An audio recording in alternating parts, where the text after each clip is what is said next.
This is verse 17 of the 8th chapter, Gospel of Matthew, in which we are in the midst of a narrative provided by Matthew regarding Jesus' healing power. He's given some specific instances and then in a kind of summary way indicates that many others came and that no matter what the disease was, that Jesus was able to heal that disease. And he makes an interesting comment regarding how this is a realization of the anticipated work of the Messiah, which had been stated by Isaiah. So we have hopus.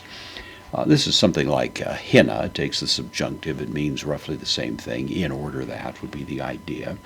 Plerothe from pleroma, or plerao. It means to fill something, bring it up to the top. It's the passive. So we have the third person singular aorist passive indicative, in order that it might be filled to the full or fulfilled, brought to its complete expression.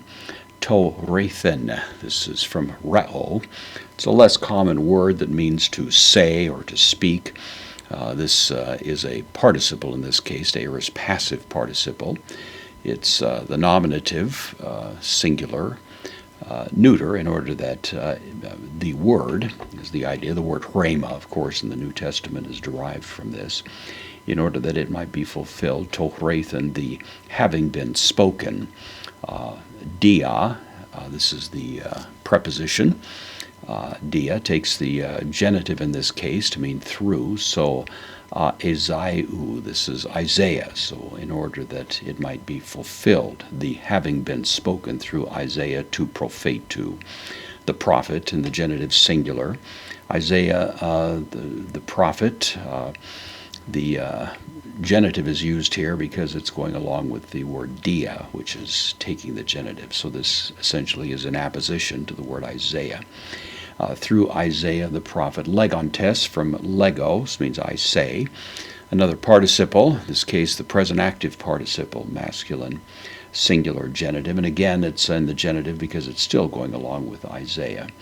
And then autos, the intensive use of the third person pronoun, himself, is the idea tas astheneas, literally the weaknesses, commonly means the sicknesses, the way in which human beings can be weak as a result of the maladies that may come along. So he himself, the weaknesses, hemon, of us.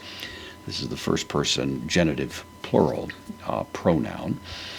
So it's showing possession. The weaknesses of us, elaben, from lambano, I take or I receive. Third person singular, second aorist active indicative. So the weaknesses or sins of us he took. Then a little bit more mysteriously, intriguingly, you might say, kai, connective, tas nosus. Nosus is another word that means a weakness or malady, sin. And then we have a bastasen from bastadzo, which means to bear something up, to carry the burden of it is really the idea, third person singular, aorist active indicative. So he bore sicknesses and so on that might come along. Many commentators have seen in this a little hint that when Jesus engaged in his healing activity, it wasn't something in which he was strictly just simply performing a healing that didn't have any impact on him. He actually bore this, in some sense tasted it. Experience the pain, the grief, and so on. And so we have some indication in the New Testament that as he healed people, he was himself moved with grief and maybe even became exhausted as a result of protracted engagement in these kinds of exercises. It's somewhat speculative, but it's certainly at least hinted at by a statement such as this one.